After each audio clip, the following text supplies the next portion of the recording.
সে নাকি এই পুরো আন্দোলনের প্রথম শহীদ, এবং সেটাই ছিল টার্নিং পয়েন্ট সে আন্দোলনের।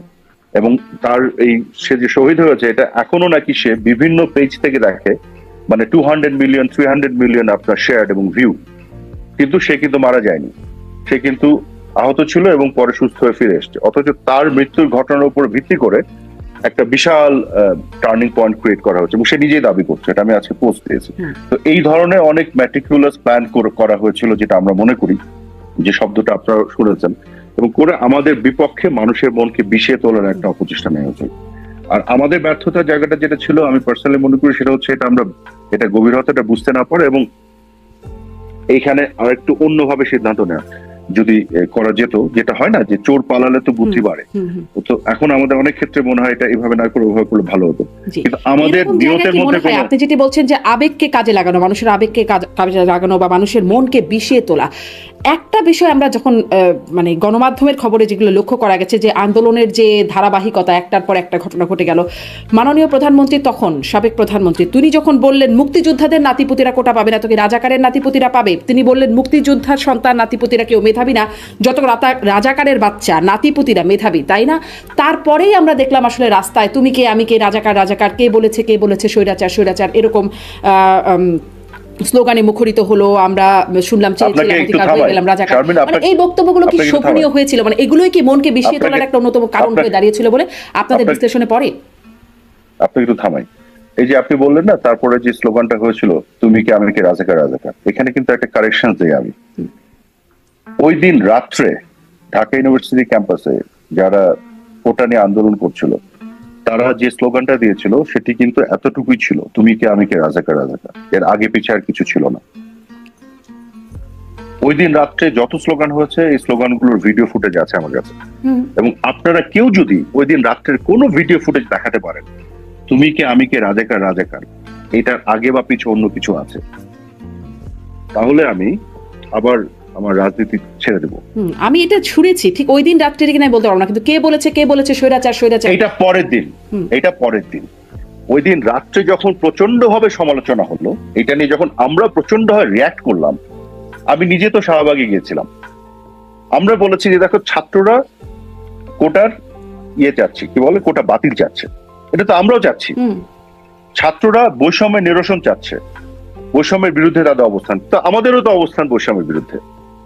2018 সালে কোটা তো পরিপত্র দিয়ে আমরাই বাতিল করেছি, যখন উচ্চ আদালত এটাকে আবার ফিরিয়ে আনলো তখন এটার বিপক্ষে তো আমরাই আপিল করেছি এটাকে বাতিল করার জন্য। কাজেই তাদের দাবির সাথে আমাদের দাবির তো কোনো পার্থক্যই ছিল না, শুধু একটা পার্থক্য, তারা একটা জিদ করছিল আপনাদের এখনই ঘোষণা দিতে হবে একটা কমিশন করে এটা করা সেটা করা। আমরা বলছিলাম যে এটা যেহেতু একটা সাবজুডিস ম্যাটার হয়ে গেছে, বিচারিক প্রক্রিয়া চলে গেছে, আমরা বিচারিক প্রক্রিয়াতে সমাধান করছি, বাট ছাত্রদের যে দাবি সেই দাবির পক্ষে আমরা আদালতে ফাইটটা করছি। আমরা কিন্তু ফাইট আদালতে করছি তাদের দাবির পক্ষেই, বিকজ উচ্চ আদালত আমাদের পরিপত্রের বিপক্ষে, সরকারের পরিপত্রের বিপক্ষে রায়টা দিয়েছিল।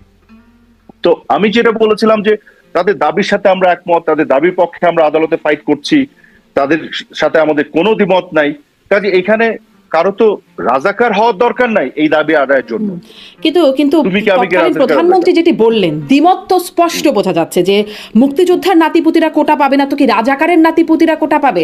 মানে ছাত্ররা তো কেউ বলে নাই যে রাজাকারের নাতিপুতিদেরকে কোটা দেন, তাও কি বলা হয়েছিল? কেন এমন বক্তব্য আসলে? এতে দিয়ে আসলে ওই প্রশ্ন, ওইটা তো একটা ফিগার অফ স্পিচ। ওইখানে একটা খেদ যেটা ওনার ছিল যে এই দেশ তো মুক্তিযোদ্ধারা স্বাধীন করেছে, এবং স্বাধীন করার পরে 75-এর 15 আগস্টের পরে আপনি জানেন কি হয়েছে, দীর্ঘ সময় ধরে মুক্তিযোদ্ধারা কিন্তু বাংলাদেশে বিভিন্ন ধরনের সুযোগ সুবিধা বঞ্চিত ছিল, তাদের পরবর্তী প্রজন্মও কিন্তু সুযোগ সুবিধা বঞ্চিত ছিল, যে কারণে মাননীয় প্রধানমন্ত্রী সবসময় একটা সফট কর্নার ছিল মুক্তিযোদ্ধাদের প্রতি, এবং সেখানে কিন্তু উনি দলমত দেখতেন না কখনো, মুক্তিযোদ্ধাদের ব্যাপারে ওনার একটা আলাদা বিষয়টা ছিল। তো যখন এই যে মুক্তিযোদ্ধা কোটাটাকে টার্গেট করা হলো অ্যাজ ইফ এটাই একটা, বা তাদের নাতিপুতিরাও ওই পর্যন্ত যাওয়া হবে কেন বা কি, এই বিষয়টা নিয়ে আসলো, তখন উনি যেটি বললেন যে মুক্তিযোদ্ধারাই তো এদের স্বাধীন করেছে, তাদের জন্যই তো, তাদের আত্মীয় স্বজন নাতিপুতির জন্যই তো আমরা করবো, নাকি রাজাকারের জন্য করা হবে? এটা আমার প্রশ্ন দেশবাসীর কাছে, ওটা একটা প্রশ্ন ছুড়ে দিলাম। অর্থাৎ উনি কিন্তু বলছিলেন, এটা মোটেও বললেন না যে যারা আন্দোলন করছে তারা রাজাকারের নাতিপুতি, উনি বললেন যে হ্যাঁ বাংলাদেশে যদি কারোর জন্য কিছু করতে হয়, বিশেষ করে বঙ্গবন্ধু কন্যার নেতৃত্বে যে সরকার, সে তো মুক্তিযোদ্ধাদের জন্যই করবে, রাজাকারদের জন্য তো করবে না। নিশ্চয়ই, কিন্তু কারণ রাজাকারদের জন্য করতে চাইলেই বা কি, মানে এই দাবিটাই বা কে করলো যে রাজাকারের নাতিপুতির জন্য করেন আপনি? না না, এইটা দাবির সাথে সম্পর্ক না। মুক্তিযোদ্ধাদের যেভাবে টার্গেট করা হলো, তো সেই তখন উনি যেটা বুঝাতে চাইলেন যে হ্যাঁ, এটা তো বাই ডিফল্ট মুক্তিযোদ্ধা বনাম রাজাকার চলে আসলো কেন? মানে কিছু একটা পছন্দ না হলে সেখানে রাজাকারের বিষয়টা চলে আসে। সেটাই তো ব্যাখ্যা করছি আপনাকে কেন আসলো। হ্যাঁ প্লিজ। এটা তো আসবেই যে মুক্তিযোদ্ধাদেরকে যখন বলা হচ্ছে যে তাদের কেন নাতিপুতিরা পাবে বা এইভাবে যখন বলা হচ্ছে, তখনই তো উনি বললেন বাই ডিফল্ট যে হ্যাঁ, মুক্তিযোদ্ধাদেরই তো করা হবে, তো রাজাকারদের করা হবে না। এটা তো একটা ডায়ালেক্টিভ রিলেশনশিপ আছে তো মুক্তিযোদ্ধার সাথে রাজাকারদের, আছে তো, যে দেশ স্বাধীন হলো এই দেশে তো মুক্তিযোদ্ধাদের করা হবে, রাজাকার নাতিপুতি করা হবে না। মুক্তিযোদ্ধা রাজাকারের বাইরে আমরা তো অনেক সাধারণ মানুষ রয়ে গেছি। না আমি শেষ করি। হ্যাঁ, অফকোর্স। তো যেহেতু মুক্তিযোদ্ধাদের আলাদাভাবে টার্গেট করা হচ্ছে, সেই জন্য রাজাকার বিষয়টা আসছে। আপনার সাধারণ মানুষ আছেন, আপনাদের কাছে তো প্রশ্নটা করা হলো, এটা আমার প্রশ্ন সবার কাছে, সেই প্রশ্নটা তো উনি ছুড়ে দিলেন। কিন্তু এইটা কারা নিজেদের গায়ের উপরে নিল? কেন নিল?